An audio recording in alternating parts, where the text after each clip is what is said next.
Bom, pessoal, vamos dar reinício aqui ao nosso estudo dos princípios no direito administrativo e nós já falamos do LIMP, na verdade não falamos, vamos completar a letra E do LIMP: legalidade, impessoalidade, moralidade, publicidade e eficiência. Quando você olha o princípio da eficiência no artigo 37 da nossa Constituição, o 37 caput, você vai ver no seu vade-mecum que ele foi alterado. Porque antigamente, no início da Constituição, no seu texto originário, o LIMP terminava no P.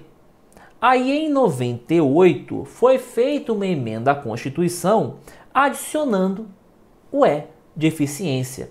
Na verdade, esse princípio da eficiência veio através de um grande pacote de reforma do Estado que entendia-se passar de uma administração pública meramente burocrática para uma administração de resultados. Então foi adicionado esse princípio aí, que quer dizer o seguinte: isso é um conceito não meu, evidentemente, mas do grande administrativista Eli Lopes Meireles, que entende o princípio da eficiência como um dever da administração pública que se impõe a todo agente público, a fim de realizar suas atribuições com presteza, perfeição e rendimento funcional. Atenção, precisava estar escrito isso? Não, não precisava. É pressuposto que todo mundo vai se entregar da melhor maneira possível. Só que essa eficiência, mais do que uma atuação de uma pessoa ou de um órgão especificamente, na verdade é um dever da administração de se organizar como um todo, como um meio mais eficiente possível para entregar os resultados e cumprir os deveres que a Constituição fez constar para que ela se desincumbisse, né? Então, mais do que entregar, por exemplo, um medicamento, já que é dever do Estado oferecer a saúde, é preciso entregar da melhor forma possível. Mais do que oferecer uma escola para a criança, o ensino fundamental, o ensino médio, é preciso que esse ensino seja o melhor possível, seja sempre o mais eficiente possível, adequando-se à gestão dos recursos públicos com a máxima otimização dos direitos fundamentais. Existe um ponto de equilíbrio para sempre otimizar essa consecução dos deveres do Estado, que basicamente são a consecução dos direitos fundamentais de todo cidadão e de toda cidadã.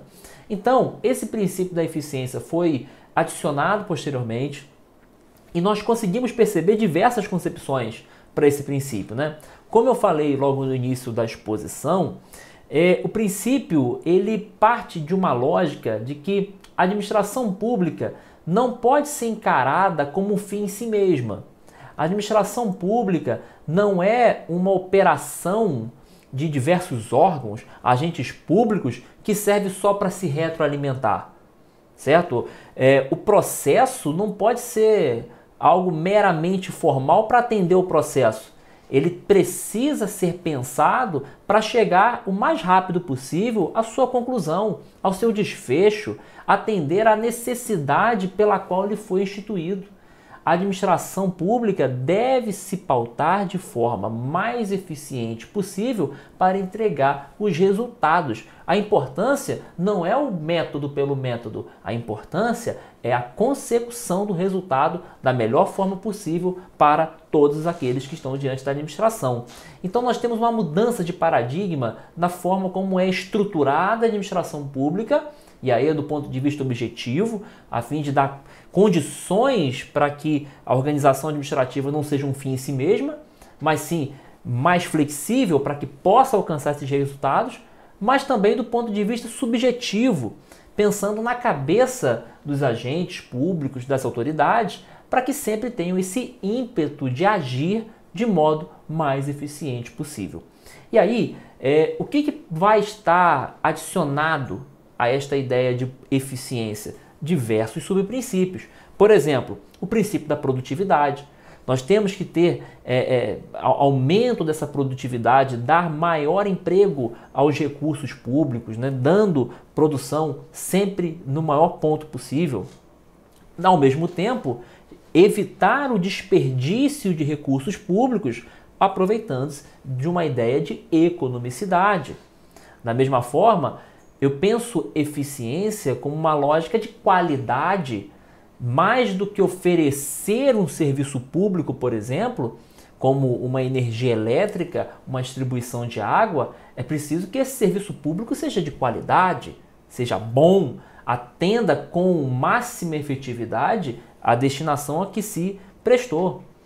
Por exemplo, também a administração pública deve dar respostas céleres.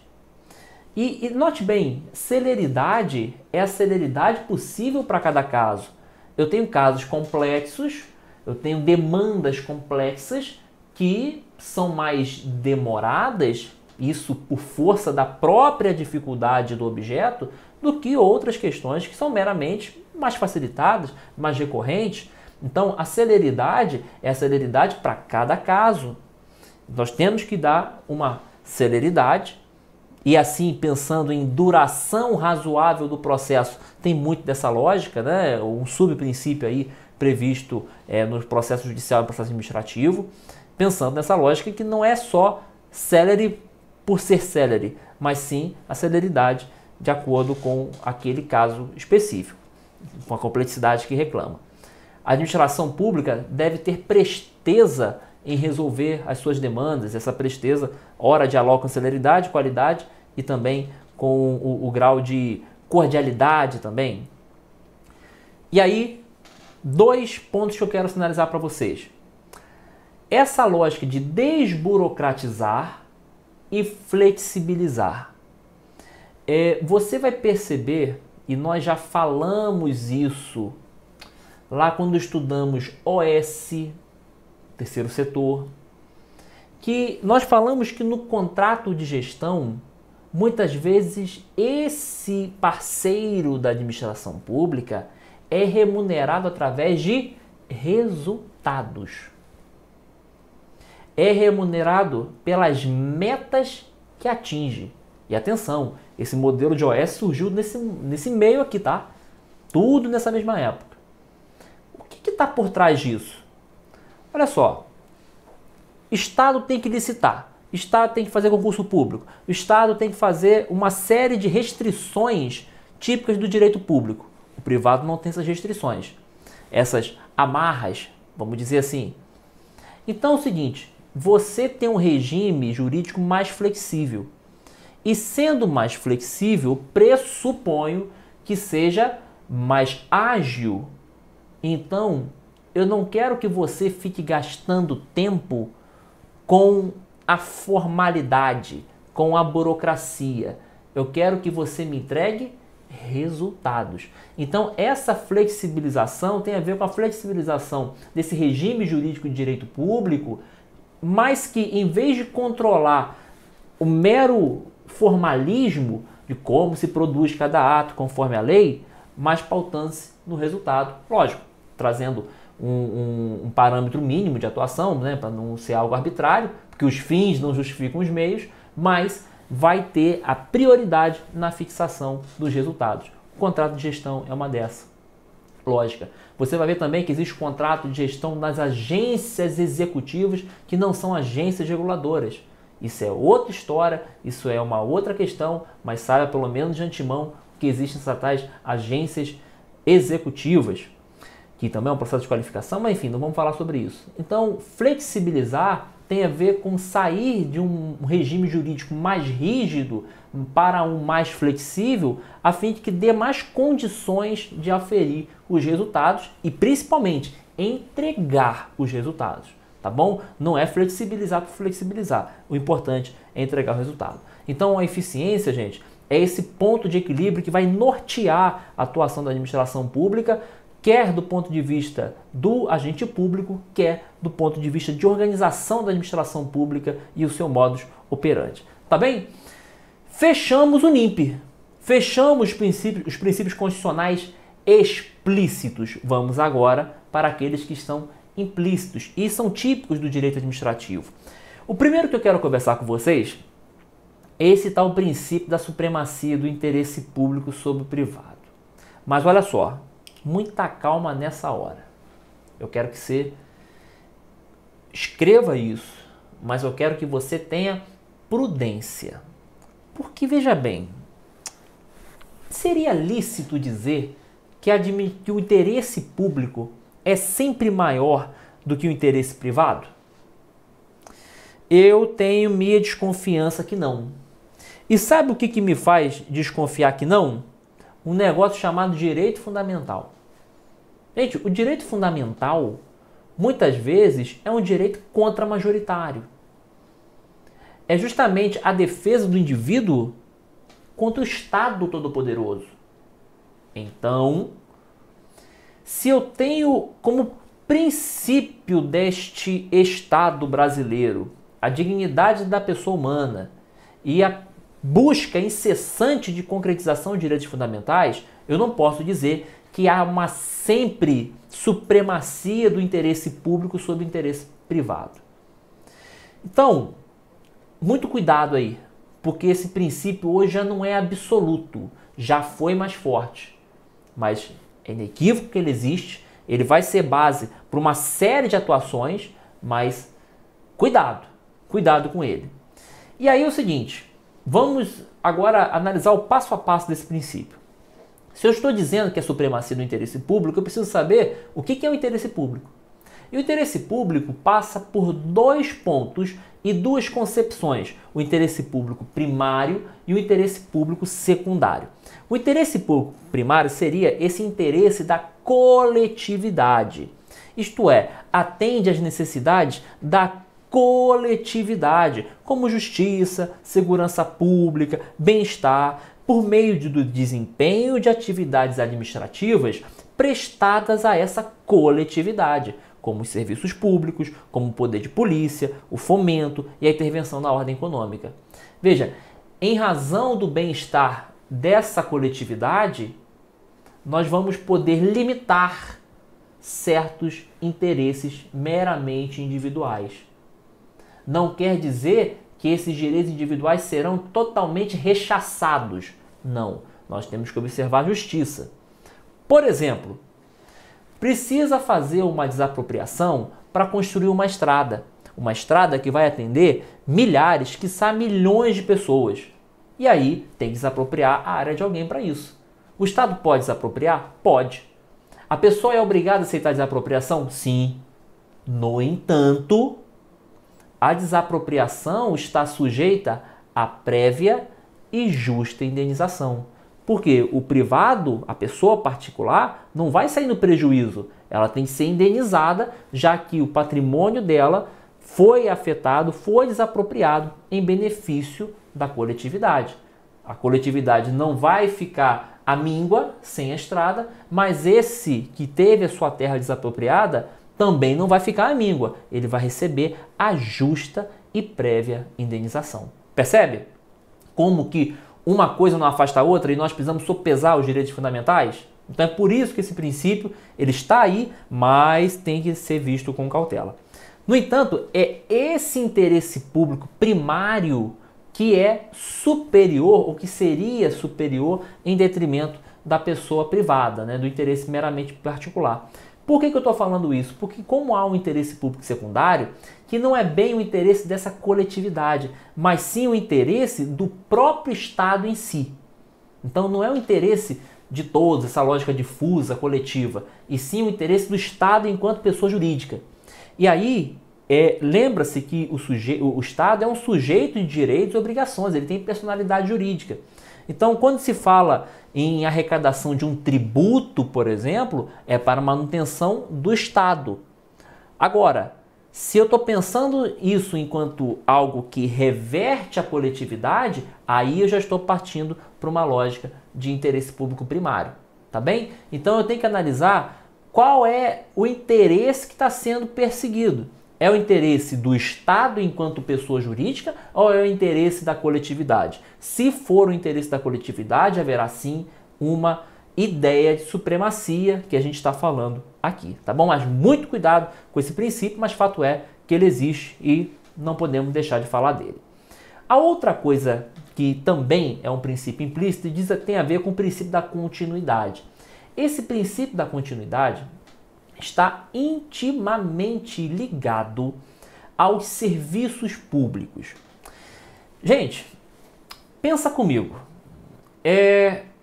você tem energia elétrica na sua casa. Inclusive, estamos gravando aqui agora, você está me assistindo porque você tem energia elétrica. É crível que tenha diversas interrupções? É natural que fique caindo a luz a cada 5 minutos? Você vai conseguir fazer alguma coisa? Não, né? Pois é, esse serviço público tem que ser contínuo e não passível de interrupção. Lógico que existem hipóteses legais para que esse serviço, que é contínuo e essencial, seja interrompido. Por exemplo, se você não pagar sua conta de energia, sinto muito de te dizer que ele será cortado. Então, isso é uma exceção em razão do não cumprimento da sua obrigação.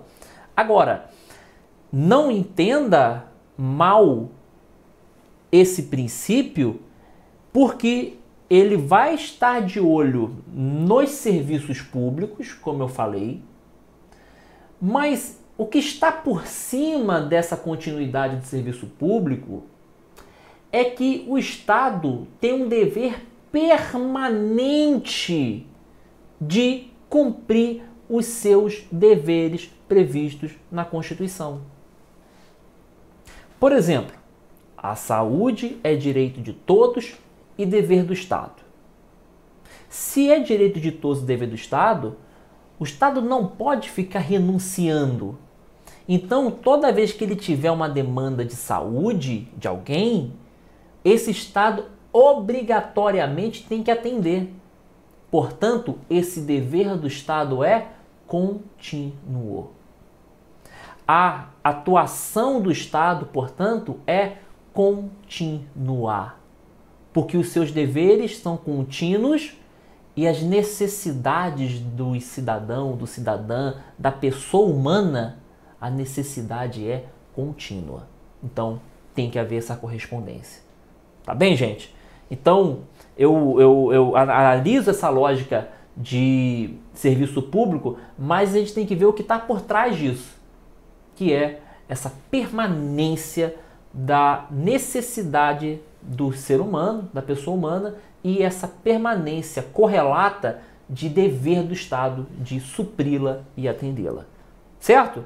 Como eu disse, o princípio da continuidade vai ter certas exceções, como todo e qualquer princípio, que sofre ponderações. Uma dessas exceções eu já falei, que é o inadimplemento do usuário. Se você não paga a sua conta, pode haver ali o corte, a suspensão do fornecimento de um serviço público. Da mesma forma, a legislação de serviços públicos vai dizer que quando existe greve de servidores ou greve de funcionários, pode haver interrupção, tendo em vista que o direito de greve é um direito constitucional, né? Evidente que esse direito de greve, por ser um serviço público essencial, terá um controle maior, precisa de novos temperamentos, mas fato é que quando há greve, há interrupção. Então, uma greve de motoristas acaba suspendendo ali, ou limitando, ou reduzindo a oferta de transporte público em certa região.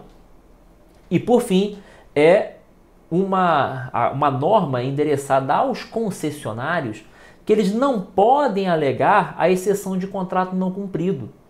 O que eu quero dizer? Um concessionário celebra um contrato de concessão com o Estado. E aí, porventura, o Estado não cumpre a parte dele. E aí ele diz o seguinte, olha, se o Estado não me pagou, o Estado não cumpriu a parte dele, eu também não sou obrigado a cumprir a minha. Ele não cumpriu, então eu alego essa exceção.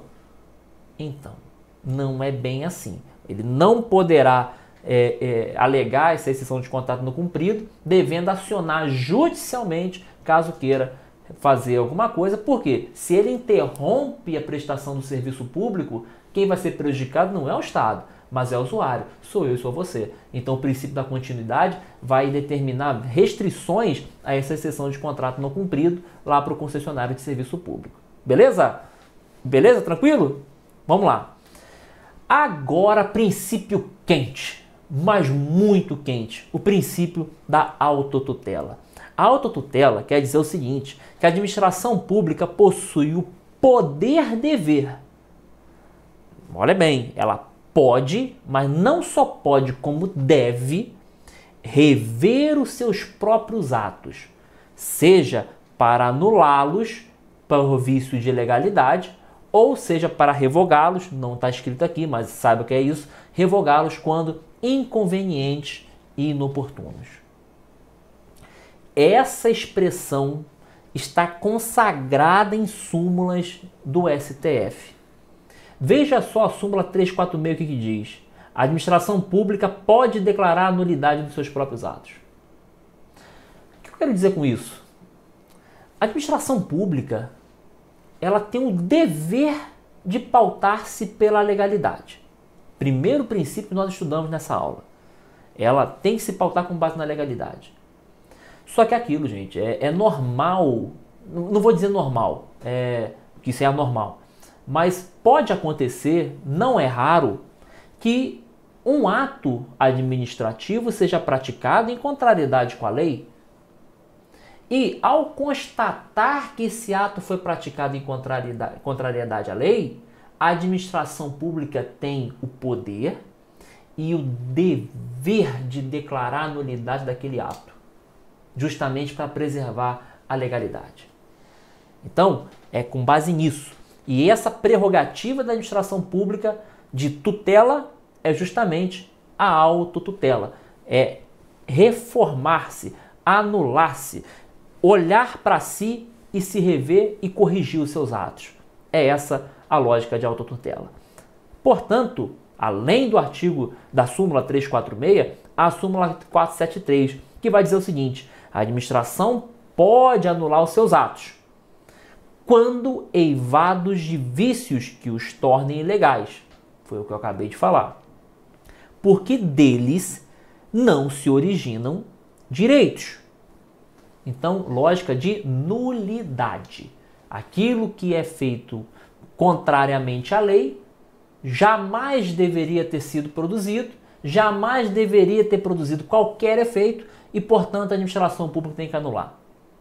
Mas, além de anular, ela pode também revogar ou revogá-los por motivo de conveniência e oportunidade. Nós já vamos falar disso quando falarmos de poder discricionário, tá bom? Respeitados os direitos adquiridos e ressalvada, em todos os casos, a apreciação judicial. Ora, a administração pública pode modificar atos não só quando são nulos, contrários à lei, mas às vezes eles se tornaram inoportunos. Às vezes eles se tornaram inconvenientes e, portanto, não faz mais sentido mantê-los no mundo hoje. Então a administração pode revogá-los. Mas veja, a administração não é essa supremacia toda. Tem que observar os direitos fundamentais. E a gente sabe que o direito adquirido, a coisa julgada e o ato jurídico perfeito devem ser preservados. Nem a lei pode refutá-los de forma arbitrária. Certo? Arbitrária não pode, né? É direito fundamental. Tudo bem? Vamos conversar um pouco mais sobre essa autotutela e mostrar como ele está espalhado no ordenamento jurídico. E aqui eu quero que você veja a Lei 9784 de 99, a lei federal, que trata do processo administrativo federal.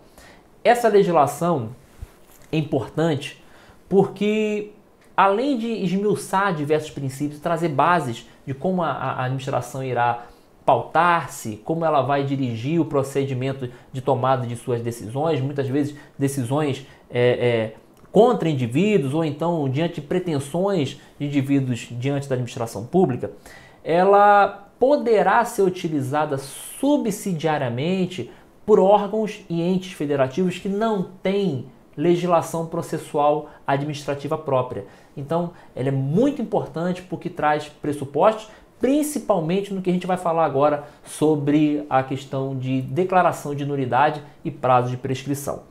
Olha só o que diz o artigo 53 da Lei 9784. A administração deve anular seus próprios atos, quando eivados de vício de ilegalidade, e pode revogá-los por motivo de conveniência ou oportunidade, respeitados os direitos adquiridos, igual a súmula 54.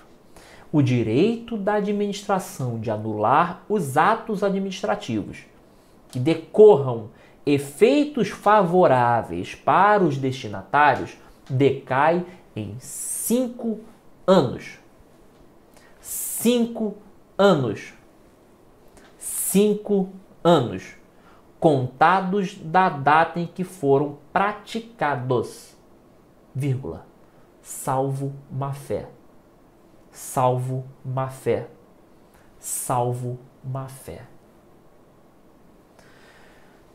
Olha só, eu sei que de atos nulos não devem decorrer efeitos válidos.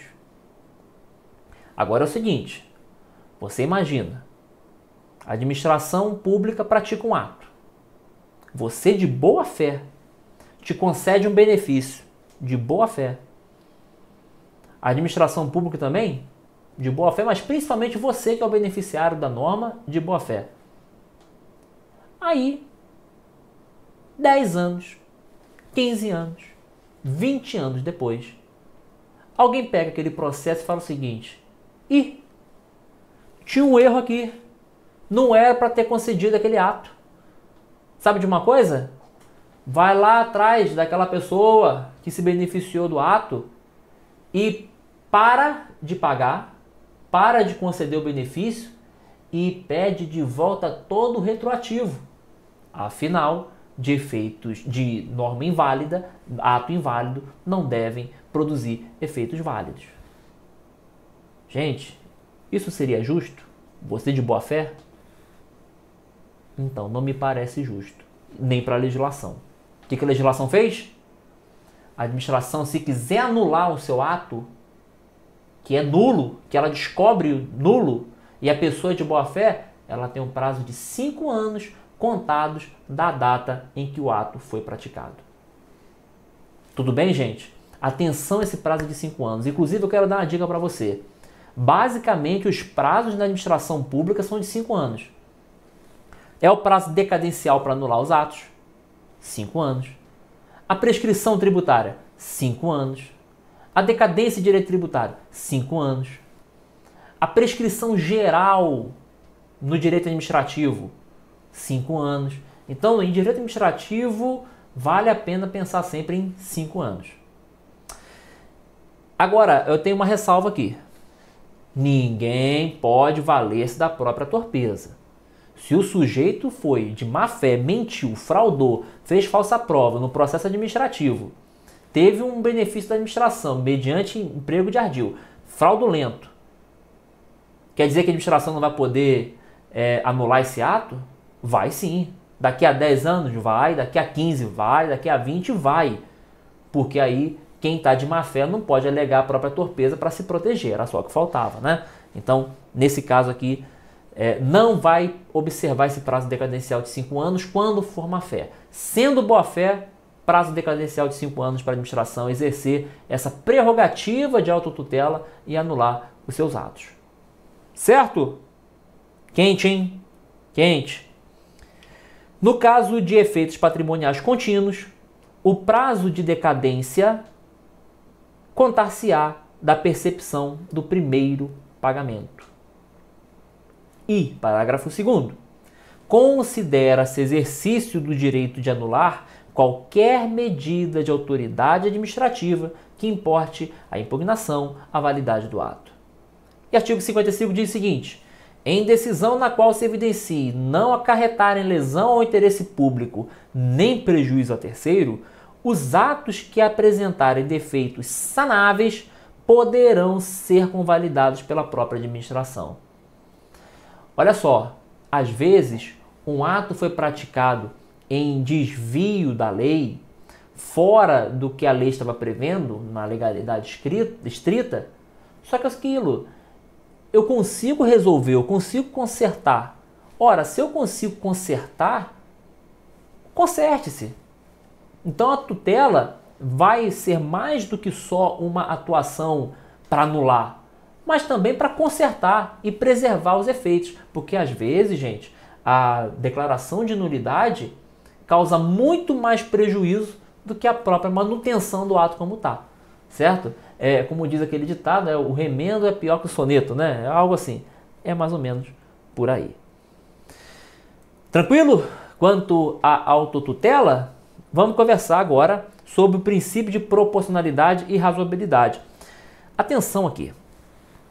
Esses princípios não são típicos do direito administrativo. Eles estão de todo o direito brasileiro. Direito constitucional, então, é muito quente. mas é importante sem dúvida para o direito administrativo. Eu estou falando proporcionalidade e razoabilidade aqui porque para fins de jurisprudência do STJ, eles são fungíveis. Mas se você quer um estudo mais profundo desses princípios, saibam que eles têm origens diferentes, matrizes diferentes, tudo diferente, tá? Então, cuidado. Mas como a gente está falando de prova objetiva aqui e está falando de como é encarado, fungibilidade são como se fossem a mesma coisa, tá? Sendo basicamente, muitas aspas, tá? A mesma coisa, muitas aspas. Falou em razoabilidade, falou em proporcionalidade, você tem que pensar imediatamente em 3 palavras. Adequação, necessidade e proporcionalidade em sentido estrito. Repetindo, adequação, necessidade e proporcionalidade em sentido estrito. Você precisa perguntar para descobrir se algo é razoável ou não essas 3 palavrinhas e apreciar esses 3 fenômenos. Porque olha só, razoabilidade não é equidade. Proporcionalidade não é o que eu acho justo para mim. Gente, se isso aqui é um princípio, nós precisamos analisar à luz de pressupostos objetivos, tá? Então, toda vez que alguém diz que alguma coisa não é razoável, a primeira coisa que você vai pensar é adequação, necessidade e proporcionalidade em sentido estrito. O que eu quero dizer com isso? Quando eu pergunto se uma medida é adequada, eu estou perguntando o seguinte: a atuação do Estado vai alcançar o resultado pretendido? Ora, o ato que o Estado está pretendendo fazer resolve a demanda que ensejou a prática daquele ato? Vou dar um exemplo para você. Nós precisamos matar baratas. Eu não gosto de baratas. Não sei se você gosta, suponho que não, porque eu acho que a humanidade não gosta de baratas. E aí, nós precisamos achar um meio de matar baratas. Vamos pensar em meios adequados? Vamos. Número 1. Inseticida, spray, mata barata. Um chinelo, mata barata. Se eu der um tiro com um revólver, mata barata? Mata barata. E a bomba atômica, tem até controvérsia, né? Mas mataria barata? Tem gente que diz que só sobram as baratas, mas eu suponho que vai matar no mínimo com calor. Então, nós temos vários meios que atendem a esse resultado, matar baratas. Agora, assoprar a barata, mata a barata? Não, né? Fazer carinho na barata, vai matar a barata? Não vai. Então, são meios inadequados. Então, eu não tenho que tapar o sol com a peneira, percebe? Eu preciso saber qual meio, se aquele meio que eu estou pensando em utilizar, aquela medida que o Estado, no caso, vai adotar, resolve aquela demanda. Ponto 1. Eu quero saber as medidas adequadas para alcançar aquele resultado. Agora vem a segunda apreciação, a necessidade. A necessidade quer saber o seguinte: entre 2 ou mais medidas que atinjam aquele resultado, qual será a menos gravosa, a menos restritiva? Lembra que eu falei que eu tenho várias formas de matar barata? Eu tenho do inseticida à bomba atômica. Só tem um detalhe: se eu solto a bomba atômica para matar a barata, eu mato a barata e a humanidade toda. Um monte de gente. Então, tem alguma medida menos gravosa? Tem o tiro. Putz, mas você vai matar barata na bala, vai furar a casa toda. Pode ferir alguém. Também mata, mas talvez não parece ser muito gravoso, não parece desnecessário usar esse método. Então vamos analisar então o inseticida.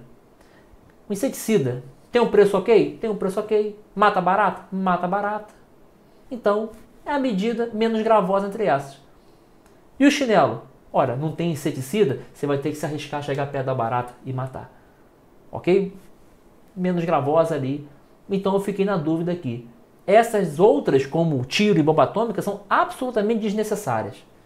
Então eu pergunto o problema da necessidade, o pressuposto da necessidade. Vi quais são as medidas adequadas, analiso a necessidade e vejo entre duas ou mais alternativas quais que se revelam desnecessárias e jogo para lá. Sobraram mais de uma alternativa. Agora eu vou analisar, no caso concreto, quais são as vantagens e desvantagens de cada uma, vou justificar e vou dizer porque escolhi um método em detrimento do outro.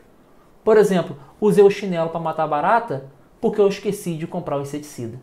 Ponto. Eu usei este porque dos meios necessários e adequados, esse aqui é o menos gravoso nesse caso concreto. Percebe? Portanto, o princípio da proporcionalidade e da razoabilidade são princípios objetivos. Nós vamos analisar esses pressupostos aqui. Ok? Por fim, princípio da confiança legítima. Gente, existe o princípio da boa-fé no direito civil, no direito privado. Mas no direito administrativo, nós temos uma certa preponderância de chamar a boa-fé de princípio de confiança legítima, que tem origem, não necessariamente origem, mas tem a grande expressão no caso que ficou conhecido como o caso da viúva de Berlim. Isso aconteceu o seguinte: houve uma viúva na Alemanha Oriental, e aí a Alemanha Ocidental, naquela época que era dividida, né, capitalista, socialismo, e as forças União Soviética por um lado, na área de influência, e depois nos Estados Unidos de outro, na Alemanha Ocidental. E aí acabou a Alemanha Ocidental falando para essa viúva que estava do lado oriental que se ela viesse morar no lado ocidental, seria concedida uma pensão a ela em razão do seu marido falecido. O que ela faz? Diante dessa promessa do Estado, efetivada, formalizada, ela sai da Alemanha Oriental e vai morar na Alemanha Ocidental. Aí, tá morando, feliz da vida, lá na Alemanha Ocidental, acontece o seguinte: alguém abre o processo e diz assim: com base na autotutela, eu percebi aqui que este ato não deveria ser concedido. Alguém errou. Se alguém errou, quer dizer que parabéns, violou a legalidade, nós não podemos manter atos ilegais, portanto nós vamos anular a tua pensão.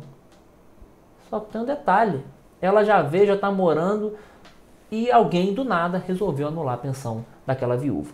Esse caso chegou ao tribunal alemão, até que, em uma certa instância, alguém falou o seguinte: esta senhora confiou na administração pública, de boa fé adotou uma medida. Agora a administração pública não pode fazer anulações contra a boa-fé dessa pessoa, porque ela confiou legitimamente na manifestação da administração pública. Portanto, não vai poder anular, nesse caso, com base na autotutela, a pensão desta viúva.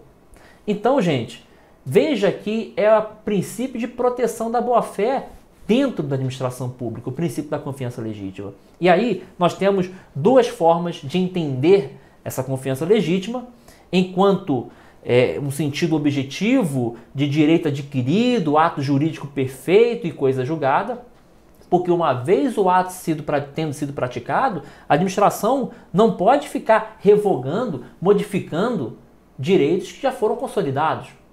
Mas não só do ponto de vista objetivo, analisamos também sob o ponto de vista subjetivo, isto é a proteção da confiança naquelas expectativas geradas pelas promessas nos atos estatais.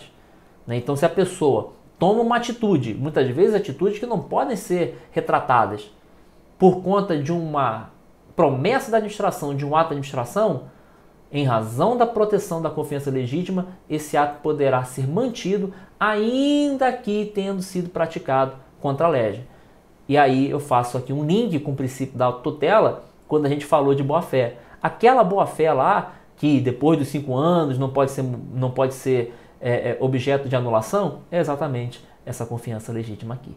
Tá bom, gente? Abordamos os princípios e depois vamos avançar para os poderes da administração pública, que é o nosso próximo assunto.